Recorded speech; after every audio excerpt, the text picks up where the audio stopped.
வணக்கம் மக்களே. நம்ம கார்த்திக் கதையில டிசம்பர் 14 என்ன நடக்க போகுது அப்படிங்கிறத பத்தி தாங்க இந்த வீடியோல இப்ப நம்ம பார்க்க போறோம்.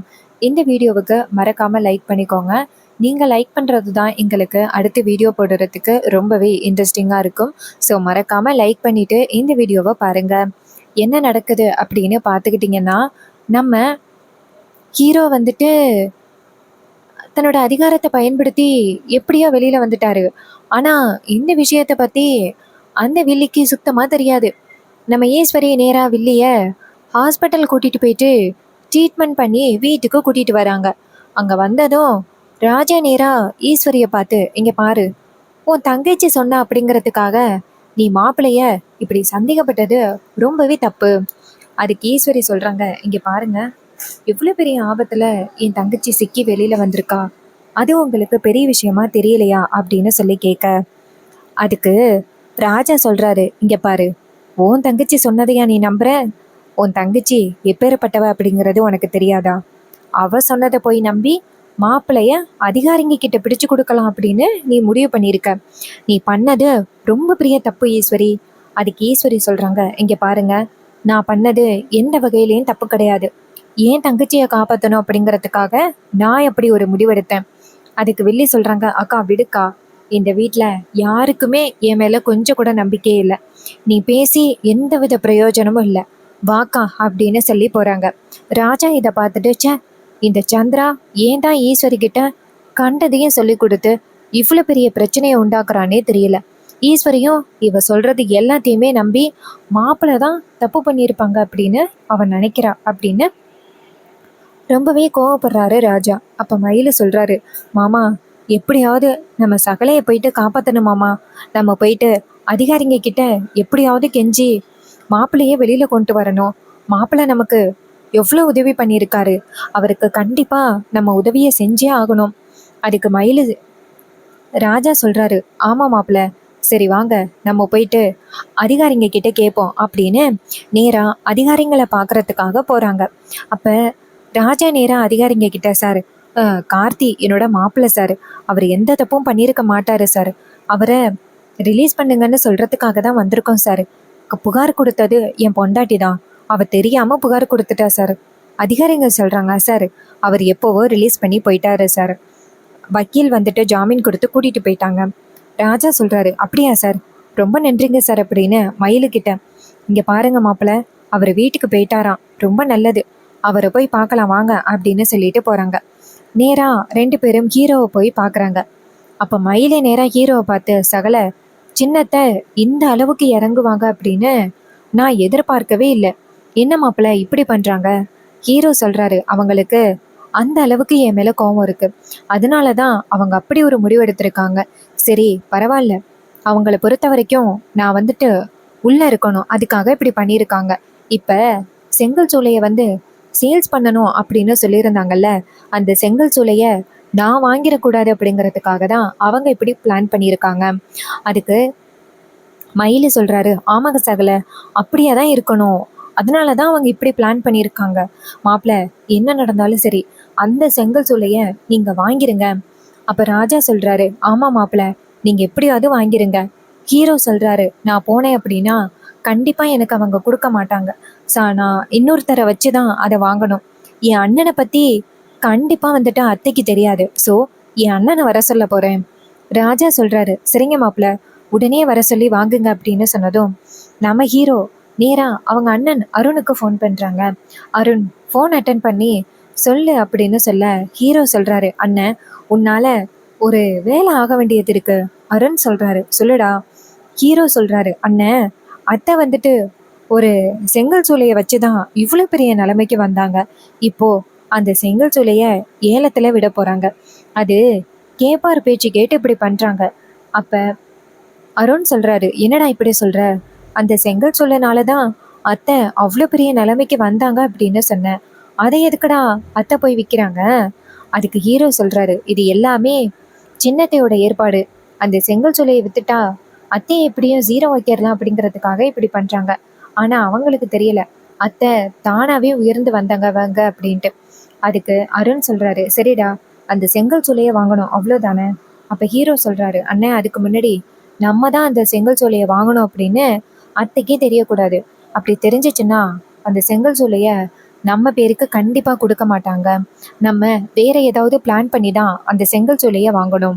அதுக்கு அருண் சொல்றாரு, சரிடா நான் பார்த்துக்கிறேன். அந்த செங்கல் சூளை உன் பேருக்கு வரணும் அவ்வளோதானே. அது எல்லாத்தையும் நான் பார்த்துக்கிறேன். எந்த இடத்துல அந்த ஏலம் நடக்குது அப்படிங்கிறத பற்றி மட்டும் என்கிட்ட தெரியப்படுத்து. நான் எல்லாத்தையும் பார்த்துக்கிறேன். இது கேட்டதும் ஹீரோவும் சரிண்ணே அப்படின்னு சொல்லிட்டு அட்ரஸை அனுப்புகிறாங்க. அட்ரஸ் போனதும் நம்ம அருண் சொல்கிறாரு, டேய் கரெக்டாக எல்லாமே கரெக்டாக இருக்குடா. இன்னும் கொஞ்ச நேரத்தில் எல்லா ஏற்பாடுகளையும் நான் பண்ணுறேன். நீ தைரியமாக இரு. இது கேட்டதும் ஹீரோவும் சரிண்ணே அப்படின்னு சொல்லிட்டு ஃபோனை கட் பண்ணுறாங்க. ஹீரோ நேராக அவங்க மாமா கிட்ட, மாமா அந்த செங்கல் சூளை இனிமே நமக்கு தான், நீங்கள் எதுக்கும் கவலைப்படாதீங்க அப்படின்னு சொல்ல, அவரும் சரிங்க மாப்பிள்ள, எப்படியோ அது ஈஸ்வரி உழைப்பால் உயர்ந்தது. அதை எப்படியாவது அந்த காளியம்மாவோட கூட்டம் வாங்கிடணும் அப்படிங்கிறதுக்காக தான் பிளான் பண்ணுறாங்க அப்படிங்கிறது தெரிஞ்சு போச்சு. என்ன ஆனாலும் சரி அவங்களோட கைக்கு அந்த செங்கல் சூளை போகக்கூடாது. அதுக்கு ஹீரோ சொல்கிறாரு, இங்கே பாருங்க மாமா, என்ன நடந்தாலும் சரி அந்த செங்கல் சூளை அவங்க கைக்கு போகாது, நீங்கள் கவலைப்படாதீங்க அப்படின்னு சொல்கிறாங்க. ராஜாவும் சரிங்க மாப்பிள்ள அப்படின்னு சொல்லிட்டு நேராக வீட்டுக்கு கிளம்புறாங்க. இன்னொரு பக்கம் அந்த காளியம்மா அவங்களுக்கு தெரிஞ்ச ஒரு ஆளை கூப்பிடுறாங்க. அவர் வந்ததும், இங்கே பாருங்க, இன்னைக்கு அந்த ஈஸ்வரியோட செங்கல் சூளை வந்து ஏலத்துக்கு வரப்போகுது. எவ்வளோ கோடி பணம் செலவானாலும் பரவாயில்ல, அந்த செங்கல் சூளை என் கைக்கு வரணும். அதுக்காக நீ போயிட்டு ஏலத்தில் கலந்துக்க. முக்கியமாக என் பேர் அப்படின்னு தெரியக்கூடாது. என் பேர் அப்படின்னு தெரிஞ்சிச்சுன்னா அந்த ஈஸ்வரி உள்ளார விட மாட்டா. உன் பேருக்கு எழுதிட்டு அதுக்கப்புறம் அது அப்படியே எனக்கு ட்ரான்ஸ்ஃபர் பண்ணிடு. அவரும் சரிங்க மேடம் அப்படின்னு சொல்லிட்டு, கண்டிப்பாக அந்த செங்கல் சூளை உங்களுக்கு தான் கிடைக்கும் அப்படின்னு சொல்லிட்டு கிளம்புறாங்க. சிவனாண்டி அவங்க அத்தையை பார்த்து, அத்தை சூப்பர் பிளான் த, இந்த மாதிரி ஒரு பிளானை யாருமே போட்டிருக்க மாட்டாங்க த. காளியம்மா சொல்கிறாங்க, இங்கே பாருடம் அவனே, இதே மாதிரி அந்த ஈஸ்வரி கிட்ட உள்ள ஒவ்வொரு சொத்தையும் நம்ம பிடுங்கணும்டா. அதுக்கப்புறம் அவளை ஒன்றுமே இல்லாத அனாதையாக்கணும். அதுதான் நம்மளோட பிளான். சிவனாண்டி சொல்கிறாரு, சூப்பரத்தை, அப்படியே அந்த தலைவர் பதவியையும் பிடுங்கி என்கிட்ட கொடுத்தீங்கன்னா நல்லாயிருக்கும். காளியம்மா சொல்கிறாங்க, இதே மாதிரி நான் பிளான் பண்ணிக்கிட்டே இருக்கேன், நீங்கள் வேடிக்கை மட்டும் பார்த்துக்கிட்டு இருக்கேன். சிவனாண்டி சொல்கிறாரு, சாரி த அப்படின்ட்டு. காளியம்மா சொல்கிறாங்க, இன்னைக்கு முதல் வேலையா ஈஸ்வரி கிட்டேருந்து அந்த செங்கல் சூளை நமக்கு வரப்போகுது. அது ரொம்ப அதிர்ஷ்டமான செங்கல் சூளை அப்படின்னு கேள்விப்பட்டிருக்கேன். அது நம்ம பக்கம் வந்துருச்சுன்னா அதுக்கப்புறம் நமக்கு தான் எல்லா அதிர்ஷ்டமும் அப்படின்னு சொல்லி பேச, சிவனாண்டி சொல்கிறாரு, ஆமத்த அப்படின்னு ரொம்ப ஹாப்பியாக பேசிக்கிட்டு இருக்காங்க. இன்னொரு பக்கம் அந்த வில்லி நேராக அவங்க அக்கா கிட்ட, அக்கா அந்த செங்கல் சூளைக்கான ஏலத்துக்கான எல்லா ஏற்பாடுகளையும் பண்ணியாச்சுக்கா. ஈஸ்வரி சொல்கிறாங்க, ஏண்டி இவ்வளோ அவசரமாக பண்ண, உனக்கு ஏற்கனவே உடம்பு சரியில்லை, ஏண்டி இப்படி பண்ணுற. அதுக்கு வில்லி சொல்கிறாங்க, அக்கா அந்த செங்கல் சூளையில் உள்ளவங்க எல்லாருமே உன்னை எப்படி எதிர்த்து பேசுகிறாங்க. அவங்க எல்லாருக்குமே நீங்கள் யார் அப்படிங்கிறத நிரூபிக்க வேண்டாமா.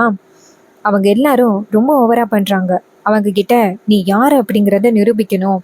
அதனால தான்க்கா நான் எல்லாத்தையும் அவசரமாக ஏற்பாடு பண்ணேன். நீ போயிட்டு அதை வேடிக்கை மட்டும் பார்த்தா போதும். ஈஸ்வரியும் சரி சந்திரா நீ வரியா. வில்லி சொல்கிறாங்க, ஆமாக்கா நானும் வரேன். யாராவது நமக்கு தேவையில்லாதவங்க கிட்ட இந்த செங்கல் சொல்ல போயிடக்கூடாதுல்ல, அதையும் பார்க்க வரேன். ஈஸ்வரியும் சரி அப்படின்னு சொல்லிட்டு வராங்க. அந்த இடத்துக்கு வந்து நிற்க அங்கே ஏலத்துக்கான எல்லா ஏற்பாடுகளும் நடக்குது. அப்போ வில்லி ஒருத்தரை பார்த்து சொல்லுங்க அப்படின்னு சொன்னதோட, இன்னொரு பக்கம் நம்ம அருண் ஒரு பக்கம், இன்னொரு பக்கம் அந்த காளியம்மளோட ஆள் ஒரு பக்கம், இன்னொரு பக்கம் நம்ம வில்லி சொல்ல சொல்ல அவர் சொல்கிறாரு, இங்கே பாருங்க, ஈஸ்வரி அம்மா மேடத்தோட செங்கல் சோலை 2 கோடி ரூபாய்க்கு போகுது. யார் வாங்க போறீங்க? ஆரம்ப விலை 2 கோடி ரூபா அப்படின்னு சொன்னதோட ஒவ்வொருத்தரும் ஒவ்வொரு விலையை ஏற்றுறாங்க. அப்போ அருண் வந்துட்டு 3 கோடி ரூபா சொல்ல, இந்த காளியம்மாளோட ஆள் வந்துட்டு ஒரு 3 கோடி ரூபாய் சொல்கிறாங்க. இதே மாதிரி ஒவ்வொருத்தரும் அதிகமாக சொல்லிக்கிட்டு இருக்க, கடைசியில் நம்ம அருண் டோட்டலாக 10 கோடி அப்படின்னு பேசுகிறாரு. இதை கேட்டதும் அந்த காளியம்மாளோட ஆளுக்கு ரொம்பவே ஷாக்கிங்காக இருக்குது. மேடம் இவ்வளோ பணம் நமக்கு கொடுத்து விடலையே, சரி நம்ம செய்தியை கேட்டுருவோம் அப்படின்னு நேராக காளியம்மாளுக்கு ஃபோன் பண்ணுறாங்க. காளியம்மா ஃபோன் அட்டன் பண்ணதும், இங்கே பாருங்கள் மேடம், இந்த இடம் வந்துட்டு 10 கோடி ரூபாய்க்கு போகுது. காளியம்மா சொல்கிறாங்க, என்ன சொல்கிற, 10 கோடி ரூபாயா? அவ்வளோ அளவு பணத்துக்கு எங்கே போகிறது? அப்போ அவர் சொல்கிறாரு, இங்கே பாருங்க மேடம், அது இருந்தால் மட்டும்தான் வாங்கலாம். எனக்கு ஆப்போசிட்டில் வந்திருக்கிறவன் ரொம்ப அதிகமாக போயிட்டே இருக்கான், என்னால் ஈடு கொடுக்கவே முடியலை. காளியம்மா சொல்கிறாங்க, சரி விடு, நமக்கு வரலாம்ல என்ன, வேற யாருக்காவது போனாலும் பரவாயில்ல அப்படின்னு சொன்னதும் அவரும் சரிங்க மேடம், சரி, அப்ப இதுக்கு மேல நான் ஏலம் கேட்க வேண்டாம்ல? காளியம்மா சொல்றாங்க, 10 கோடி ரூபாலாம் அந்த இடம் கொஞ்சம் கூட ஒர்த்தே கிடையாது அப்படின்னு சொன்னதும் அவரும் சரிங்க மேடம், சரி நான் பின்வாங்கிடுறேன் அப்படின்னு சொல்றாங்க. இன்னொரு பக்கம் சரி 10 கோடி ரூபாய்க்கு மேல யாரும் போகலையா அப்படின்னு சொல்ல, அதுக்கப்புறம் அது அப்படியே நம்ம அருணுக்கு ஃபைனல் ஆகிருது. அவர் அங்கேருந்து வந்துட்டு ரொம்ப தேங்க்ஸ் அப்படின்னு சொல்லிட்டு டாக்குமெண்ட்லாம் சைன் பண்றாரு. சைன் பண்ணிக்கிட்டு இருக்கும் பொழுது வில்லி பாக்குறாங்க, யார் இவன், இது வரைக்கும் நம்ம பார்த்ததே இல்லையே, சரி நம்ம கேட்போம் அப்படின்னு அருண் கிட்ட. சரி, இது வரைக்கும் உங்களை பார்த்ததே இல்லை, இந்த இடத்துல ஏலம் நடக்குது அப்படின்னு உங்களுக்கு எப்படி தெரியும்? வில்லி வந்துட்டு நேரா அருண் கிட்ட கொஸ்டின் கேக்குறாங்க. அதுக்கு அருண் சொல்றாரு, இங்க பாருங்க, எங்க ஏலம் நடந்தா என்ன, யாரு ஏலத்தை வந்து எடுத்தா என்ன, உங்களுக்கு என்ன அப்படின்னு சொன்னதும் வில்லி சொல்றாங்க, இல்ல உன்னை இது வரைக்கும் முன்ன பின்ன பார்த்ததே இல்லையே, 10 கோடி ரூபாய சுலபமா ஏலத்துல எடுக்கிறியே, அதான் கேட்டேன். அருண் சொல்றாரு, இங்க பாருங்க, நான் நேர்மையாதான் ஏலம் எடுத்திருக்கேன், நான் எதுவும் உங்ககிட்ட பொய் சொல்லலையே. நேரா ஈஸ்வரிய பார்த்து, என்ன மேடம் சொல்றீங்க? ஈஸ்வரி சொல்றாங்க, இங்க பாருங்க, என்னை பொறுத்த வரைக்கும் என்ன மதிக்காத எம்ப்ளாயீஸ் எனக்கு தேவையில்ல, அதனாலதான் நான் ஏலத்துல விட்டேன். அருண் சொல்றாரு, சரிங்க, இந்த இடம் இனிமே எங்களுக்கு சொந்தம் அப்படின்னு சொல்லிட்டு அருண் அந்த இடத்துல இருந்து போறாரு. வில்லி நேரா அவங்க அக்காவை பார்த்து, அக்கா, எனக்கு என்னமோ அவனை பார்த்தா சந்தேகமா இருக்கு, அந்த டிரைவர் பையலோட ஆளா இருப்பானோ? ஈஸ்வரி சொல்றாங்க, சந்திரா, எப்ப பார்த்தாலும் அவனை இப்படி சந்தேகப்பட்டுக்கிட்டே இருக்காத, அவன்லாம் இங்க வரத்துக்கு வாய்ப்பே இல்ல சந்திரா. இதை கேட்டதும் சந்திரா சொல்றாங்க, இல்லக்கா, எனக்கு என்னமோ உன் மருமகன் தான் ஆள் அனுப்பியிருப்பானோ அப்படின்னு தோணுது, இந்த இடத்த அவன் பேருக்கு எப்படியாவது எழுதிக்கலாம் அப்படின்னு ட்ரை பண்ணியிருக்கான். வில்லி சொன்னதை கேட்டுட்டு ஈஸ்வரி சொல்றாங்க, இங்க பாரு, அவன்லாம் இங்க வரவே இல்லை அப்படின்னு. வில்லி சொல்றாங்க, சரிக்கா அப்படின்ட்டு அத்தையை இந்த இடத்த ஏலத்துல வாங்க சொன்னேன், அத்தை வேடிக்கை பார்த்துக்கிட்டு இருக்காங்க, சரி நம்ம என்னன்னு கேட்போம் அப்படின்ட்டு நேரா அவங்க அத்தைக்கு ஃபோன் பண்றாங்க. அப்ப காளியம்மா போன் அட்டன் பண்ணி, சொல்லு சந்திரா அப்படின்னு சொல்ல, சந்திரா கேக்குறாங்க, அத்தை என்னத்த, அந்த இடத்த நீங்க வாங்குவீங்க அப்படின்னு பார்த்தேன், என்னத்த 10 கோடி ரூபாய் ஆனத்தோட வேண்டான்னு சொல்லிட்டு போயிட்டீங்க. காளியம்மா சொல்றாங்க, மருமகளே, அது அந்த அளவுக்கு ஒருத்தே இல்ல மருமகளே, அதுல போயிட்டு இவ்வளவு காசை போடணுமா அப்படின்னு அவசியம் இல்ல. அதுக்கு வில்லி சொல்றாங்க, என்னதான் இப்படி சொல்றீங்க, அக்கா காரிய பழி வாங்கணும், அதுதான் நம்மளோட நோக்கம், அதுக்காக என்ன நடந்தாலும் நமக்கு பிரச்சனையே இல்லை, ஏன் தான் இப்படி பண்றீங்க? அதுக்கு காளியம்மா சொல்றாங்க, இங்க பாரு மருமகளே, என்ன பொறுத்த வரைக்கும் அந்த இடம் ஈஸ்வரி கையில இருந்து போகணும், அது மட்டும்தான் என்னோட பிளான், மத்தபடி வேற எதுவும் எனக்கு பிளான் கிடையாது. இது கேட்டதும் அந்த வில்லி சொல்றாங்க, சரிக்கா, சரியத்த, எப்படியோ அக்கா கிட்ட இருந்து அந்த செங்கல் சூளை பறி போயிருச்சு, அது போதும் அப்படின்னு சொன்னதும் காளியம்மாளும், சரி மருமகளே, சரி நான் ரொம்ப நேரம் போன் பேசக்கூடாது இங்க, சரி மருமகளே நான் போனை கட் பண்றேன் அப்படின்னு கட் பண்றாங்க. வில்லி நினைக்கிறாங்க, சரி யாரோ ஒருத்தருக்கு அந்த செங்கல் சொல்ல போனா பரவாயில்ல, அக்கா கைக்கு மட்டும் வரக்கூடாது அப்படின்னு நினைக்கிறாங்க. இன்னொரு பக்கம் நம்ம ஹீரோ நேரா நம்ம அருணை பார்த்துட்டு, என்னாச்சுன்னு அப்படின்னு சொல்ல, அருண் சொல்றாரு, தம்பி, நீ ஒரு விஷயத்தை என்கிட்ட ஒப்படைச்ச அப்படின்னா அத கரெக்டா செயல்படுத்தாம இருப்பனா, இங்க பாரு தம்பி, இனிமே இந்த செங்கல் சொல்ல உன் பேருக்கு அப்படின்னு சொல்லிட்டு டாக்குமெண்ட்டை காமிக்கிறாங்க. அதை பார்த்ததும் நம்ம ஹீரோ சொல்றாரு, அண்ணன், இந்த செங்கல் சூளைக்கு நான் ஆசைப்படலண்ண, அத்தை ரொம்ப ஆசையா வாங்கின செங்கல் சூளை, இதனாலதான் அவங்க இவ்வளவு அளவுக்கு வந்துட்டு உயர்ந்து நிக்கிறாங்க, இதனால அத்தைக்கு நிறைய ப்ராஃபிட் கிடைச்சிருக்கு, அவங்க தங்கச்சி சொன்னாங்க அப்படிங்கறதுக்காக பொசுக்குன்னு இந்த செங்கல் சூளைய தூக்கி போட ஆரம்பிச்சுட்டாங்க, அதான் இது வேற யாருக்கும் போயிடக்கூடாது, அங்க உள்ள எம்ப்ளாயிஸ் யாரும் இதனால பாதிக்கப்படக்கூடாது அப்படிங்கறதுக்காக இந்த செங்கல் சூளைய நம்மளே வாங்கிடலாம் அப்படின்னு முடிவு பண்ணேன். இதை கேட்டதும் நம்ம ஹீரோ சொன்னதை கேட்டுட்டு அருண் சொல்றாரு, சூப்பர்டா, அத்தை என்னதான் உன்னை பேசினாலும் அத்தைக்கு நல்லது நினைக்கிற பாரு, அதுதான் நீ அப்படின்னு சொல்ல, ஹீரோவும் சரிண்ண, சரி நீ கிளம்பு அப்படின்னு சொல்லதும் அருணும் சரிடா நான் போயிட்டு வரேன் அப்படின்னு கிளம்புறாங்க. ஹீரோ நேரா அவங்க மாமாவுக்கு ஃபோன் பண்ணி, மாமா, செங்கல் சூளைய நான் வாங்கிட்டேன், இனிமே நீங்க அதை பத்தி கவலைப்பட வேண்டிய அவசியம் இல்ல, இன்னைக்கு இல்லைனாலும் நாளைக்கு அத்தையோட பேருக்கு அந்த செங்கல் சூளை வந்துடும், சரியா அப்படின்னு சொன்னதும் ராஜாவுக்கு அப்பதான் சந்தோஷமா இருக்கு. சோ இந்த கதை உங்களுக்கு பிடிச்சிருந்துச்சுன்னா இந்த வீடியோவுக்கு மறக்காம லைக் பண்ணிக்கோங்க. நீங்க லைக் பண்றதுதான் எங்களுக்கு அடுத்த வீடியோ போடுறதுக்கு ரொம்பவே இன்ட்ரெஸ்டிங்கா இருக்கும். சோ மறக்காம லைக் பண்ணிட்டு இந்த வீடியோவை பாருங்க. தேங்க்யூ ஃபார் வாட்சிங்.